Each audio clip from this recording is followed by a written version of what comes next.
네, 2월 17일 금요일입니다. 오늘 아침 신문은 어떤 소식 다뤘는지 짚어보겠습니다. 이현웅 아나운서가 정리해왔습니다. 어서 오십시오. 안녕하십니까? 자, 첫 번째 기사 보겠습니다. 자, 지난해부터 우회전을 할 때 일시 정지를 하는 게 의무화가 됐는데 이게 지금 준수율이 1%밖에 안 되는 건가요? 네, 그렇습니다. 공식적인 통계는 아니고요. 한국일보 취재진이 어제 서울 도로에서 지켜보면서 측정한 수치인데요. 182대 정도를 지켜봤다고 하는데 일시정지 의무를 제대로 지킨 차량이 단 2대, 1%에 불과했다고 합니다. 물론 표본도 적고 장소도 한정적이지만 이 수치 자체는 꽤나 충격적으로 다가옵니다.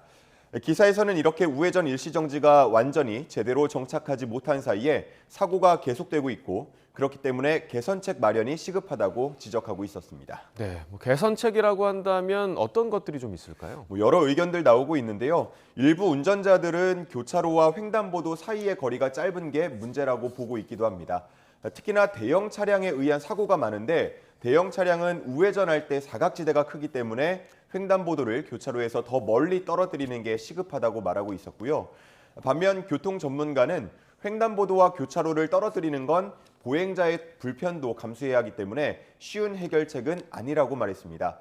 중장기적으로 우회전 전용 신호등을 보급하되 그 전까지는 일시정지 의무를 지키는 게 중요하다고 말했고요.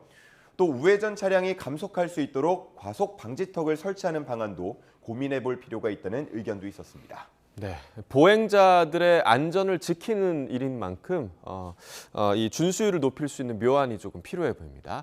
자, 다음 기사 보겠습니다. 자, 어제도 저희가 이제 동아일보에서 의대와 관련한 이야기를 좀 다뤘었는데 오늘도 관련 소식인 것 같습니다. 필수 의료 인력 공백 문제. 이 문제를 오늘 다루고 있나 봐요? 네, 그렇습니다. 의대 블랙홀 문제를 어제 다뤘다면 예. 오늘은 의대 내에서도 이 쏠림 현상이 빚어지고 있다라는 내용이 실려 있었습니다. 필수 의료 과목은 기피하고 돈을 많이 벌 수 있거나 이른바 워라밸이 좋은 곳으로만 몰리고 있다는 건데요. 기피하는 전공 3가지를 꼽아달라라는 설문을 해봤더니 의대생들이 꼽은 1순위 전공 혹시 어떤 건지 좀 추측이 가능하시겠습니까? 네, 최근에 좀 화제가 됐었죠. 소아청소년과 아닌가요? 예, 네네네. 맞습니다. 소아청소년과가 1순위로 꼽혔고요. 이어서 흉부외과 또 산부인과 순이었습니다. 이런 전공들이 기피되는 이유는 2가지였는데요. 하나는 지나친 업무 강도, 또 다른 하나는 소득 문제였습니다. 최근에 발표된 전공별 주당 근무 시간을 보면 이런 필수 의료 전공들은 80시간을 초과해서 근무한다고 응답하는 경우가 많았고요. 반대로 피부과나 마취통증 의학과 등은 좀 적게 나타나서 전공마다 워라밸 격차가 큰 것으로 드러났습니다. 그리고 소아청소년과 개원의의 평균 소득을 보면요. 1억 875만 원으로 나타났는데 전체 의사 평균인 2억 3천여만 원의 절반에도 미치지 못하는 수준이었습니다. 그래서 외과 등을 전공으로 하고 성형외과를 개원하는 경우도 적지 않다는 현장의 목소리 실려 있었고요. 이대로면 필수 의료 과목의 진료 대란이 불가피하다는데 현장에서는 처우를 개선하고 기형적인 수가 체계를 개선할 필요가 있다는 목소리 나오고 있었습니다. 네, 어제도 사실 부의 쏠림 현상 때문에 의대로 쏠림 현상이 벌어진다라고 이야기를 나눴는데 오늘 또한 이 부의 쏠림 현상이 이 전공 쏠림의 주된 원인이라는 게 좀 보여서 좀 안타까운 마음이 드는 것 같습니다. 자, 다음 기사 보겠습니다. 자, 방금 전엔 저희가 이제 의대 문제를 다뤘는데 이번엔 교대 문제예요. 요즘 교대가 좀 미달이 나고 있나 봐요. 네, 그렇습니다. 인기가 시들하다고 하는데요. 수험생은 정시에서 가군, 나군, 다군 이렇게 3개의 원서를 쓸 수가 있죠.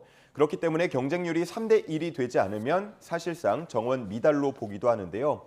전국 교대와 초등교육과의 정시 경쟁률을 보면 2곳을 제외하고는 모두 다 3대 1이 안 됩니다. 평균, 전체 평균으로 따져도 2대 1에 그치는 집계가 나왔습니다. 네, 이 입학한 다음에 중간에 그만두는 학생도 많다 이런 얘기도 들었거든요. 이렇게 교대의 인기가 떨어진 이유가 좀 어디에 있을까요? 네, 가장 근본적으로는 학령 인구 감소를 꼽을 수가 있겠는데요. 학생이 줄면서 교사도 적게 뽑고 있습니다.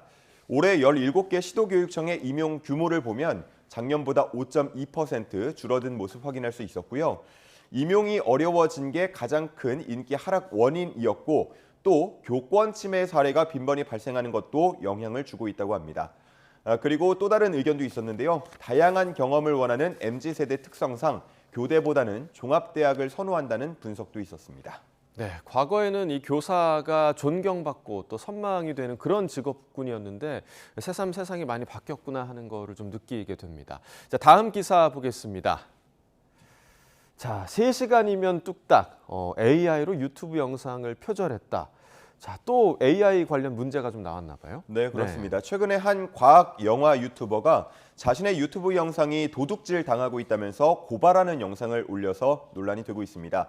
이 표절이라고 지적하는 영상을 보면 원본과 비슷한 썸네일과 또 대본이 활용되고 있음을 알 수 있는데요. 고발 영상에 대한 관심이 높아지면서 표절 영상을 올렸던 채널 운영자는 사과를 하고 또 영상을 모두 지운 상태입니다.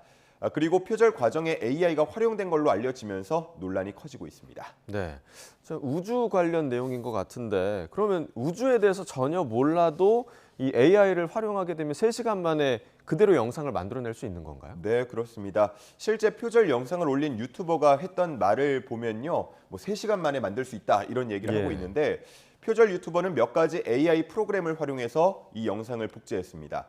먼저 조회수나 제목 등을 분석해서 이용자들에게 인기가 많은 영상을 찾아내주는 프로그램이 활용이 됐고요.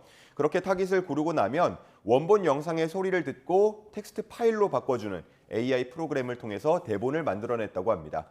또 맥락에 맞게 새로운 한국어 문장을 만들어주는 AI를 통해서 원본과는 조금 더 다르게 변형하기도 했습니다. 원작자는 몇 달을 걸려서 논문을 읽어가면서 영상을 만들었는데 3시간 만에 베꼈다니 피가 거꾸로 솟는 기분이다라고 말했습니다. 네, 몇 번을 저희가 좀 언급하기도 했습니다만 이 인공지능의 발달과 더불어서 인공지능 윤리 문제도 분명히 함께 좀 고민돼야 할 부분인 것 같습니다. 자, 다음 기사 보겠습니다. 자, 이제 내일이면 벌써 대구 지하철 방화 참사가 20주기가 되네요. 네, 그렇습니다. 20대 청년이 가장이 되고 또 40대 장년은 환갑을 넘기는 그런 시간입니다. 하지만 생존자들은 그날을 여전히 잊지 못하고 있다고 하는데요. 지금도 어두운 곳에 들어가면 심장이 쿵쾅거리고 누가 건드리면 바로 폭발할 정도로 신경이 곤두선 상태가 꽤 오래 지속됐다고 했습니다.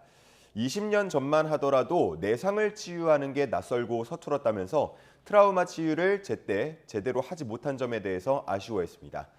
그러면서 20년이 지난 지금도 사회적 참사가 반복되는 것에 대해서 아쉬움을 나타냈고요. 특히나 시민과 정부의 갈등이 불거지는 것에 대해서 우리 때와 똑같다면서 안타까워했습니다. 네, 대구 지하철 그 중앙로역에 가면 기억 공간 마련돼 있죠. 네, 지금 사진에서 나오고 있는 공간인데요. 사고의 현장 사진과 피해자들이 사망 직전 가족과 친구들에게 남긴 메시지를 전시하고 있고요. 또 화재 당시 녹아내린 매점, 공중전화기, 광고판 등도 볼 수 있습니다. 또 희생자들의 사진과 이름도 붙어 있는데요. 20주기가 됐다는 소식을 듣고 추모를 하기 위해서 시민들이 이 공간을 지금 찾고 있다고 합니다. 추모객들은 희생자들의 명복을 빌면서 생존자에 대한 국가의 도움이 지금이라도 이어졌으면 좋겠다는 바람을 보이고 있었습니다. 네, 그때 충격이 저희에게도 여전한데 어떻게 잊겠습니까? 같은 마음으로 20년 전의 그날을 저희가 좀 함께 좀 기억했으면 좋겠습니다. 굿모닝 브리핑 이현웅 아나운서와 함께했습니다. 고맙습니다. 감사합니다.